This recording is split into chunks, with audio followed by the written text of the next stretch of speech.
안녕하세요. 오늘은 미국 의료 시스템을 좀 이야기를 하면서 당뇨 관리와 콩팥병 관리 등에 대한 환자의 관리에 대해서 좀 이야기를 해볼까 합니다. 지난주 유튜브 댓글에 한 분이 몇 년 전 말기 신부전 직전에 저희 병원을 한번 방문을 하셨는데 제가 고쳐주지도 못하고 식단 얘기도 하나도 안 해주고 그래서 바로 다른 신장내과 보고 바로 투석했다고 하면서 화가 나신 댓글을 봤습니다. 그리고 며칠 전에는 저희 병원에 연락이 오셔서 다른 의사들이 믿음이 안 가기 때문에 한번 방문을 하겠다고 하셨는데 저희들은 그런 식으로 한 번씩 오시는 분들을 받지는 않고 저희들을 주치의로 결정한 분만 본다고 말씀을 드린 경우들이 좀 있었는데요. 자, 오늘은 두 가지에 대해서 좀 이야기를 하고 싶습니다. 첫 번째는 왜 거의 말기 신부전이 된 환자에게 제가 식단 관리에 대해서 이야기를 하나도 안 했는지, 두 번째는 미국 의료 시스템에 대해서 좀 이야기를 하면서 왜 제가 한 번씩만 오시는 분들에 대해서 지금 받고 있지 않는지에 대해서 좀 이야기를 해드리고 싶습니다. 자, 댓글을 달으신 분이 거의 말기 신부전 직전에 오셨는데요. 저희 병원에 그런 식으로 해서 오시는 분들이 종종 있습니다.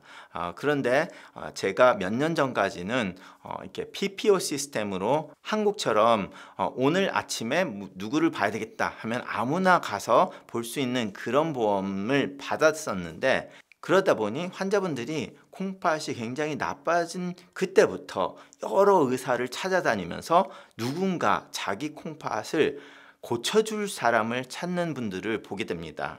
그러다 보니까 4기 정도 이상이 돼서 저희 병원을 방문하신 분들은 대부분 벌써 부종이 있고 숨이 찬 환자들도 꽤 많이 있고요. 그동안 관리가 전혀 안 되고 있어서 굉장히 많은 문제점들이 있으신 분들인데 특히 부종이나 숨이 찬 환자들이 그런 경우에 많이 보게 됩니다. 특히 첫 번이나 초반에 식단 관리에 대해서 거의 말을 안 하는 이유가 있습니다.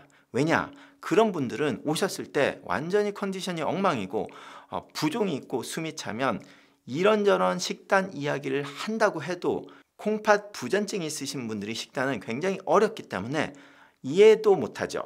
그러다 보니까 지금 그 상황에서 지금 이렇게 안 좋으신 환자에서 가장 중요한 거를 먼저 해결을 해야 그 다음이 진전이 되기 때문에 특히 부종이 있으신 분들이 온다면 이뇨제를 쓰면서 다른 약들을 바꾸고 그리고 환자에게 식단으로는 딱 한 가지만 이야기합니다.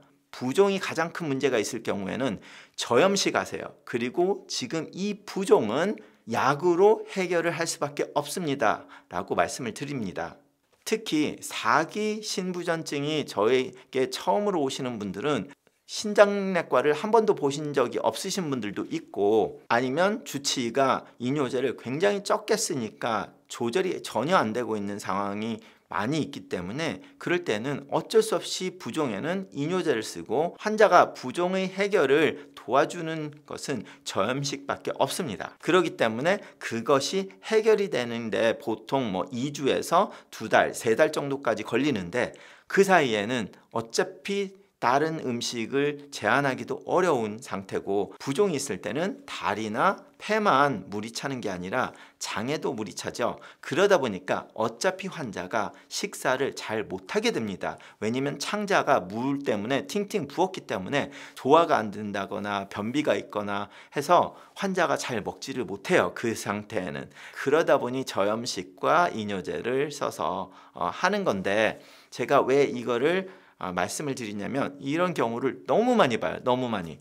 그러다 보니까 만약에 자기가 부종이 있다면 반드시 신장내과 전문의를 보면서 적절한 치료를 하면서 환자는 저염식을 포커스로 하셔야 된다. 꼭 말씀드리고 싶습니다. 이거를 이해를 못 하시고 이제 인터넷을 찾아보면서 콩팥 4기 신부전에는 식단이 엄청나게 어렵다 이런 말을 많이 듣는데 왜 내 의사는 아무것도 안 하고 짜게만 먹지 말라는 말을 하냐? 그 이유가 여기에 있습니다. 그것이 어느 정도 해결이 된 후에 그 다음에 하는 거고 환자의 상황에 따라서 그것이 조절이 되는 거죠. 그렇기 때문에 제가 유튜브에서 이런 식단 저런 식단 저인식 이런 거 말을 할 때는 어느 정도 관리가 되고 있으신 분들을 하거나 아니면 전반적인 이야기를 하는 거지, 저희 환자 중에서도 콩팥이 나쁘다고 무조건 저인식 이야기를 하지는 않습니다. 발등에 떨어진 불부터 꺼야 되는 환자에게는 그것만 해야 될 수밖에 없는 상황이 오기 때문에요. 자, 두 번째 토픽은 왜 저희는 PPO나 아니면 이 의사 저 의사를 보시는 분들을 새로운 환자로 받지 않고 주치의로만 받는가에 대해서 질문이 꽤 많아서 오늘 이야기를 해드리고 싶습니다. 제가 몇 년 전까지는 모든 환자들을 다 받았는데 그러다 보니 몇 가지 문제가 계속 반복되는 문제가 있었습니다. 가장 큰 문제는 뭐였냐면 LA에서는 환자분들이 굉장히 많은 의사들을 반복적으로 보고 아니면 똑같은 과의 의사들을 중복적으로 보는 경우를 꽤 많이 보게 됩니다. 그러다 보니까 저한테 왔을 때 벌써 신장내과를 3명, 4명을 받고 다른 신장내과 전문의를 엊그저께 봤는데 믿지 못해서 저한테 왔다 이틀 만에 이런 식으로 하시는 분들이 오다 보니 환자의 케어가 안 되고, 왜냐하면 이분들은 이곳저곳 다니면서 이야기는 듣는데 의사들이 하라는 거는 안 하고 듣는 얘기를 위주로 하다 보니까 케어가 안 돼요. 그리고 왜 신장내과 전문의로 환자를 받지 않고 주치의로만 받느냐라고 말씀을 하시는 분들도 많은데, 제가 3년 전까지는 신장내과 전문의로 환자들을 받았습니다. 그래서 욕을 엄청나게 얻어먹었습니다. 왜냐? 내과나 다른 주치의 선생님들이 환자를 보내는데 정확하게 문제가 없는 경우들이 대부분이지만 종종 환자 중에 주치의가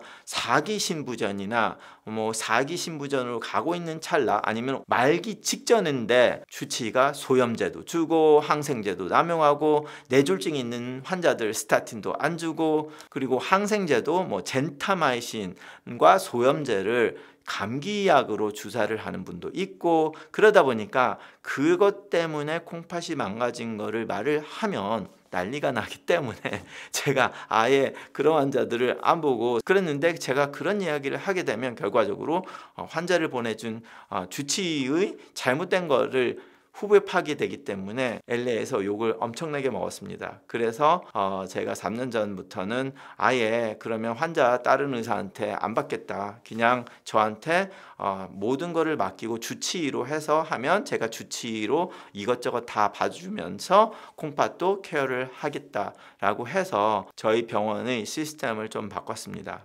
미국에서는 메디케어가 나오시면 HMO 시스템과 PPO, 정확히는 Fee for Service 시스템으로 나누게 됩니다. HMO라는 거는 내과나 가정의학과 의사 중 그 한 명만 주치의로 지정을 하고, 다른 모든 의사, 모든 전문의를 볼 때는 주치의와 상의를 한 후에 주치의가 보험회사에 이런 이유로 전문의를 봐야 된다고 허락서를 청구한 다음에 승인을 받고 다니는 시스템입니다. 물론 응급이나 얼전한 거는 허락서 없이 응급실도 가고 그럴 수는 있습니다. 자, 이렇게 전문의를 보려는데 주치의와 항상 상의를 하고 허락서를 청구를 해야 되다 보니까 환자 입장에서는 쓸데없이 시간 낭비한다. 왜 내가 보고 싶은데 주치의한테 허락을 받아야 되냐, 주치의한테 상의를 해야 되냐, 이런 식으로 불만을 토론하시는 분들이 꽤 있었습니다. 그러다 보니 환자는 PPO 시스템 아니면 Fee for Service를 선호하시는 분들이 꽤 있습니다. Fee for Service 시스템은 한국 의료 시스템처럼 환자가 아무나 마음대로 볼 수 있는 시스템입니다. 오늘 내과 의사를 보고 내일 또 다른 내과 의사를 보고 다음 주에 또 다른 내과 의사를 보고 이렇게 할 수 있는 시스템이고, 아무런 제한도 받지 않는 시스템이다 보니까 환자는 그게 훨씬 편하고 자유롭게 다닐 수 있다고 생각을 합니다. 자, 그거는 맞는데 그러면 의사 입장에서는 PPO 환자가 오게 되면 이 사람은 나만 보는 게 아니라 또 다른 내과 의사를 2-3명을 보고 있는 사람일 가능성이 꽤 많기 때문에 환자가 필요하다고 하는 것을 해주되 더 이상 모든 전반적인 치료를 하려고 하지 않습니다. 왜냐하면 10개를 해주나 하나만 해주나 진료비는 똑같기 때문에 의사 입장에서는 한 가지만 딱 해달라는 거 해주고 다음 환자를 부르면 똑같은 돈을 받다 보니까 이런 시스템에서는 의사들이 굉장히 빨리 환자를 보면서 돈을 벌게 됩니다. 자, 그러다 보니 환자는 여러 의사를 보는데 전반적인 케어는 안 되고 있고, 그리고 다른 의사가 준 약과 검사가 있었는데 환자가 그걸 믿지 못해서 이틀 후에 다른 내과 의사를 보게 된다면 똑같은 검사를 반복하게 되고 똑같은 치료를 하게 되기도 합니다.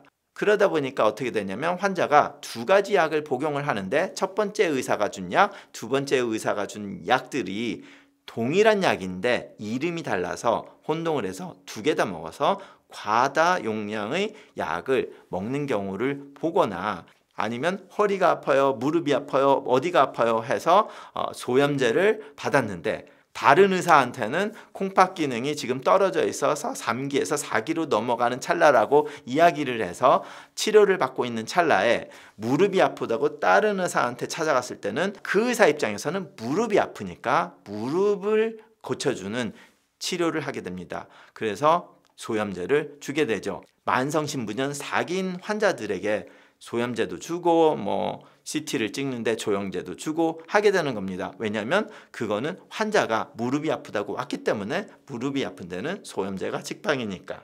전반적인 거를 케어하는 의사가 아니라 환자가 필요한 거를 해주는 시스템이다 보니까 환자가 무릎이 아프면 소염제, 허리가 아프면 소염제, 배가 아프면 CT를 찍을까요? 정확하게 찍으려고 하니까 조영제.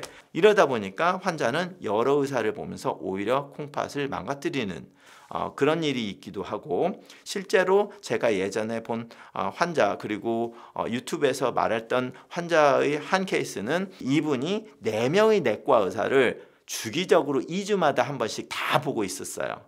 당뇨가 조절이 안 되니까 다들 인슐린을 처방을 하고 있는데 4명의 의사가, 그러다 보니까 이분이 4명의 의사를 보면서 이제 생각을 하신 거예요. 첫 번째 의사는 월요일에만 보는 거고, 두 번째 의사는 화요일에만 보고, 세 번째 의사는 수요일에만 보고, 이런 식으로 해서 월요일에 본 의사가 준 약은 월요일과 목요일 날 먹고, 수요일에 본 의사가 준 약은 수요일과 금요일에 먹고, 이런 식으로 자기만의 시스템을 만들어서 하셨는데, 연세가 좀 많다 보니 자기가 감기가 걸리고 컨디션이 안 좋을 때 깜빡해서 2개 약을 월요일만 보는 의사가 준 약과 화요일에 본 의사가 주는 약을 동시에 인슐린을 찔러서 저혈당에 빠지는 일이 한 번이 아니라 한 달에 4-5번 응급실을 가는 경우를 봐가지고 제가 저희 병원에는 더 이상 오지 말라고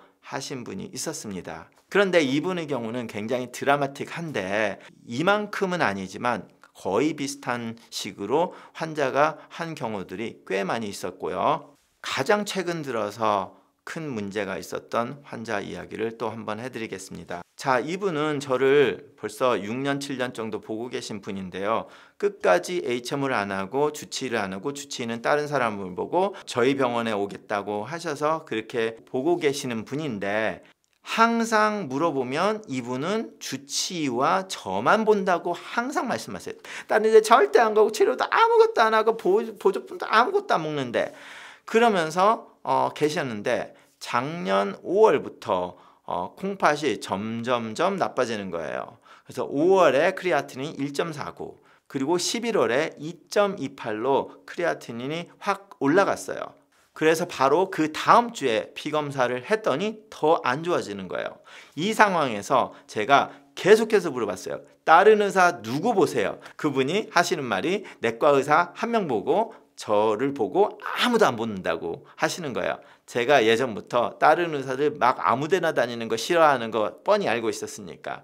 왜냐하면 그런 것 때문에 콩팥이 망가진다는 말을 누누이 했는데, 그런데 계속 꼬치꼬치 물어보니까 이분이 요즘 너무 피곤해서 주사를 맞았대. 그러면은 내과 선생님이 주사 줬어요? 거기가 아니라 딴 데래. 지금 의사 아무도 안 본다면서요. 내과 선생님하고 저만 본다면서요. 거기는 주사만 맞으러 간대요. 자, 그래서 제가 너무 좀 화가 나서 내과 선생님한테 전화해서 아시냐고 했더니 그분도 모르는 거예요. 그러니까 이분은 어디서 무슨 좋은 주사를 준다 하면 그 병원을 가셔서 그걸 맞은 거야. 그래서 제가 이런 식으로 하면 제가 진짜 케어를 못 합니다. 그런데 아무리 물어봐도 진짜로 다른 데 안 간다고 계속하고 뭐 아무것도 안 먹는다고 계속 말씀을 하시는 거예요. 그런데 콩팥은 점점점 나빠지고 크레아틴이 3을 넘어가게 됐어요. 그래서 제가 작년 12월에 모든 의사를 본 거를 저한테 안 알려주면 나도 환자분 못 봅니다 했더니 진짜로 아무데도 간 데 없대. 그러면서 주사는 맞았대. 자, 그러면 그게 어떻게 아무데도 안 간 거냐고. 그래서 제가 주치의로 옮기고 다 끊지 않으면 내가 봐주지 못하겠다라고까지 말씀을 드렸어요. 계속 이분이 그렇게 버팅기다가 3.09가 되고 그러면서 HMO로 바꾸셨어요. 그래서 HMO로 바꾸고 아무데도 못 가게 한 다음에 모든 약 다 끊으라고 하고 이제 주치의니까 약국에 전화해서 있는 약 다 끊고 제가 모니터링하는 건 빼놓고는 하지 말라고. 혼자 마음대로 어디 주사 맞으러도 못 가잖아요. 그렇게 딱 한 달을 했더니 콩팥이 다시 1.5로 9개월 전에 수치와 똑같이 향상이 됐습니다. 예전에 PPO 시스템으로 있으실 때도 아무도 안 본다고 했는데 그렇게 주사도 맞으시러 다니셨고 이러다 보니까 벌써 환자와 의사의 관계가 믿음이 가지 않는 관계로 시작을 하다 보니까 제가 이 의사 저 의사를 똑같은 과를 자꾸 보시는 분들을 보지 않는 이유입니다. 내과 의사를 한 명을 두고 그 사람을 보면서 필요한 거를 하시는 게 낫지. 허리가 아프다고 이 내과 의사 갔다가 여기 신통치 않아 저 내과 갔다가 또 다른 내과 갔다가 치료를 하신다고 해서 더 나은 미래가 보장되는 게 아니고 오히려 더 해가 될 수 있다는 거 알아두시기 바랍니다.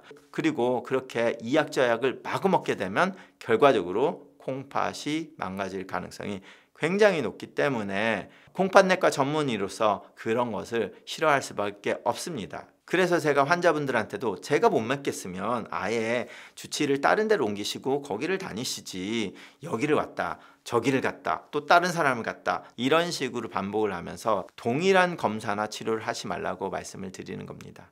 많은 환자분들이 오해를 해서 오히려 자신의 건강을 망치는 그런 선택을 하게 돼서 오늘 이야기를 해봤습니다. 감사합니다.